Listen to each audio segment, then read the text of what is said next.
Thank you, Sean. Good morning, everybody. Thanks for being here. This is a big day for me too. I'm really, really happy, pleased and honored to be the new Chicago Fire head coach. I had a really nice start over the weekend meeting the players, and on Monday we had a good first training session with all the new staff and a lot of new faces. So thanks for being here, and I'm open to answer all of your questions. Paul Tenorio from The Athletic. Rafa, can you talk about obviously coming in, you must be excited to get started, but the challenge of building a team while preseason is still ongoing and kind of what your hopes are getting this team up to speed as you add players for the opening of the season? Yeah, sure. That is obviously one of the biggest objectives when you come in as a new head coach with a new staff. It's building first a new staff and building the team. In the first day with the team, we spoke about a team culture we want to create, a way how we want to live together, how we want to train together and be together every single day during this year, I think. And that's not only on the field, that's more off the field. So I think that is the start of building a culture, of building a team. And then over the next couple of trainings and weeks and months is building, from my side, giving my ideas of how I see the game to the team, training our principles, training our game model. Building a team is really exciting, but building a team also takes time. It's not going to be done overnight. The good thing is here we have a big part of the roster which they know each other. They've played together already for a good amount of time. That is always good. And over the next weeks, we will add some other pieces, and every time a new one comes, we will introduce him to the players and to our way of playing.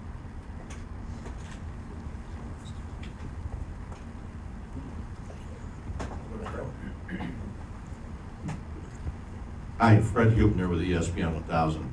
How important is it for you and for the team to have one or two leaders in the team, and how difficult is it when a majority of the veteran players are not here anymore? You have pretty much a young team. Hi, yeah, it's always important in every team to have leaders. They don't necessarily need to be older guys or veteran guys. I think it's part of your character of a player. You can be a 20, 21-year-old who has that inside of him, and then obviously there is the guys who are here longer, who know the club, who know everything inside out. They need to be leaders. Leaders in the way how they train, how they come in every day. But I expect that from everyone. I expect from every player to come in and so being a leader. But it's important to have a good core group of guys who give the example, and they're working on that. Good morning, Coach. My name is Tico Fernandez from La Máquina Deportiva, Chicago. Welcome to the city. First and foremost, Chicago Fire, where it all started, Soldier Field. What are your thoughts on the 2020 edition of it, and your thoughts on the upcoming season? Well, we're very, very excited moving back to the city. I think it's a great stadium, a great tradition, it's a big stadium. But it's great to be back in the city. I think everyone is really excited. That's something I felt in all my conversations with Joe, the owner, with other people from the club, with the players, and myself. We're all really excited to come in there. At the end of the day, it's up to us to play well, to fight hard, so that we attract as many people as possible. Thank you. Go to Josh next. Hey Rafa, Josh Friedman from WGN-TV. You mentioned it doesn't happen overnight to build a winner. You want to gradually grow and build that culture, but for the fan base that maybe is a little restless and wants a winner quick, what's your message to them to try to stay patient as you build this thing out? Well, I can tell them and guarantee them that we work hard every single day. And the message to the players on the first day was, I want a team with passion, and you have to run and fight. You can do mistakes. You can always do mistakes on the field, technically, as long as you run and as long as you play together, and as long as you do that for yourself and for your teammate and your fans. And then, yes, we will try to build as quick as possible a culture and a winning team. But the reality is that, and you can see that in every sport all over the world, it takes time to build something. But that's not an alibi. We want to win. That is the mentality the players already have, and the staff and myself want to give them. It's not going to happen overnight. But I can't tell you if it's going to be in 2 weeks, in 2 months, in 3 months. But we're working on that hard every day. For sure. Guillermo? Guillermo Rivera, the Athlete. Well, we're not going to go into the season and say if we don't do the playoffs, we're happy. So, of course, I think especially in this league, with this format, the playoffs is the goal of every single team. And that is our priority, main goal as well, this season as well. But like I said before, we want to win. Everyone wants to win. We want to win every day in training, and we want to win our games. But making the playoffs is obviously one of the big objectives. But that shouldn't be the end. Pat next. Hey, Rafa, Pat McCraney from Hot Time in Old Town. What does having Frank Lopez on the staff mean to you as a guy who is new as an MLS coach, and having a guy with that level of experience here? I'm very, very pleased to have Frank in my staff. He brings a lot to our team, to our staff. Obviously, he knows the league really well. He has coached. He brings a lot of knowledge. This is obviously very, very important, and he's a great character. He's a great man to have, and I think that's a great addition. It will be very, very helpful for me and for all the staff to be successful. Jeremy McCullough, Chicago Tribune. Rafa, when you left Basel and then you left the U.S. U17, what were your sort of takeaways from coaching both senior players and youth players, coming to a squad here that has a lot of youth players and a lot of kids coming from the academy? I think I started earlier when I took the Basel job. I was first a youth coach, and you quickly realize that you coach in a similar way or the same way as you coach with, maybe not like when I first started with 14-year-olds, but you coach similar things, you make similar exercises with the professionals. It's just maybe a different approach in how you talk to them than how you talk to a 14 or 15-year-old. But in the end of the day, you coach similar things. You still coach the basics, and you also realize that the players, the pros, as one, they appreciate when you try to help them getting better as an individual, and that obviously in the end makes them better as a player. So when I came down and then took over the under-17s, it was the same thing. I trained similar things with the under-17s what I did with my Basel team. So that doesn't really change. It's more with youth, you're usually talking to 20, 25 players who are the same age. And once you have a professional team, there is like right now here we have 15-and-a-half-year-olds, but we also have 35-year-olds. So obviously you talk a little bit different to these guys, but training-wise, it's not a big difference. Colin Banks, the Sports Bank. For the new soccer fans in the city, now that you're back in the heart of the city, there's a new market that aren't quite familiar with it. What would you say is the #1 selling point that they're going to come out and see when they come see a Fire game? Like I said, I can only guarantee that we will work hard. And that was as well one of the first message. If we work hard, with hard work, you create emotions, and fans want to see emotions. So we have to create emotions in our team, put emotions on the field, so that the fans come, the fans leave happy.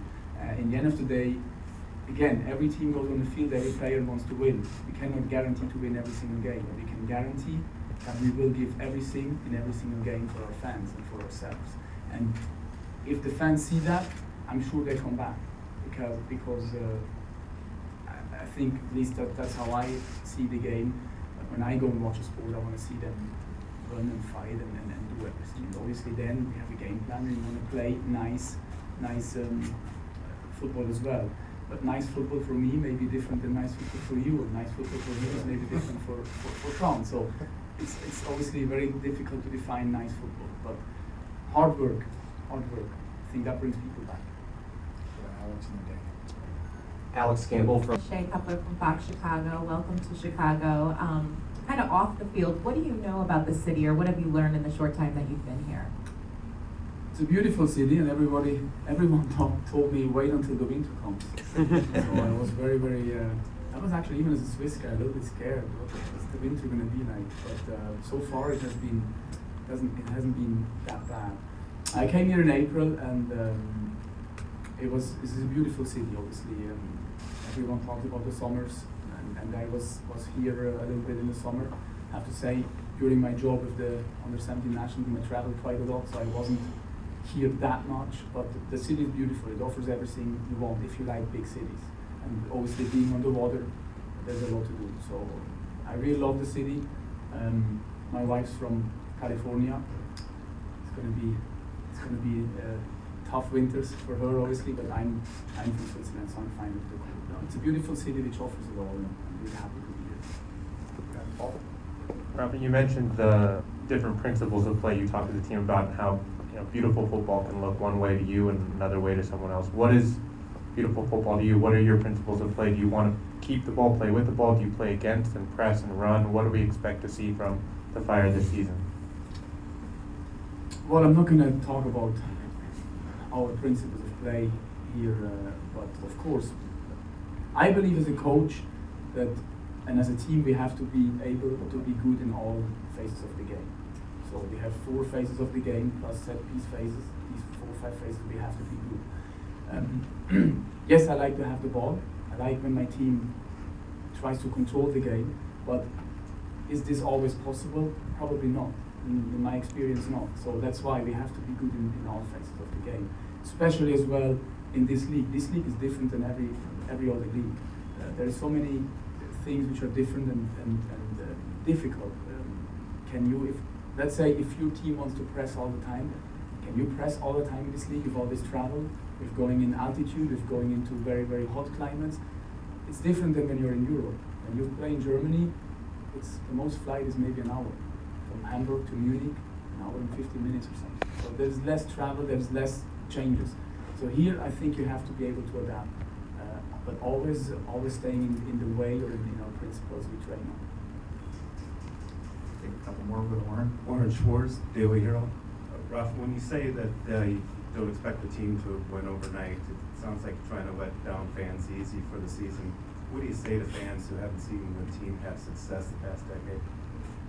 I don't say that we're not going to win overnight. I say to build a team and to build something new takes some time. That is also the experience I have made. But still, like I said, we want to win, and I'm sure we're going to win games, of course. I'm not going to try to be somehow passive or anything. I'm just saying, and everyone who knows sports knows that, it's not going to happen overnight. Building a roster, like you see, out of the vision of the coach, would have wanted the whole team to be here on January 18th. Yes, that is the vision on the wish of every single coach. But I knew it's not going to happen. That's why I say it's going to need some time until the players come. But that doesn't mean that we're not going to win or we don't want to win. Go back to Guillermo. You mentioned Dak McCarty, his departure, and he was a significant figure on and off the field. How do you envision the transition for a replacement for him that also goes on the field as well as off the field? We'd like to see sort of that position filled, and how do you see, and obviously it's early, but how do you see the off the field leadership role being fulfilled? Yeah, we have players, like I said in the beginning, everyone has to sort of become a leader and be an example every day, if you're young or if you're a little bit more veteran. But we also have some guys who already have 10 years of experience, and they will, I'm sure they will be a great leader example, and that's what I expect from them. And position-wise, yes, we're going to try to fill that position, and we will fill that position with a player who has the qualities to be a leader. Is he going to be a vocal leader, or is he going to be a technical leader or a tactical leader? That always depends on the player who will come. But this position is very important to me as well, and we will fill it. We'll take 2 more. We'll go 1 in the back, and we'll finish off with that. Rafa, Jake Meister, Yodeportes, Chicago. You talked about the range between the roster, the 35-year-olds, the 15-year-olds. What have you done so far to kind of get the group together, things of that nature between the age gaps? I mean, we've all started together last weekend with the medicals, and there were the young kids from the academy who are doing part of the preseason with us, and they are directly integrated with the veteran guys or with the team. train with us, and they do a good job so far. We only had 2 training sessions, but I mean, so far there's no problem. They listen. I think a young kid, when you come up as a 15, 16-year-old and you get the chance to be with the first team, it's a privilege, and you have to be looking how are the top players behaving, how are they training, how are they preparing the training, what are they doing after the training, can I learn something from them?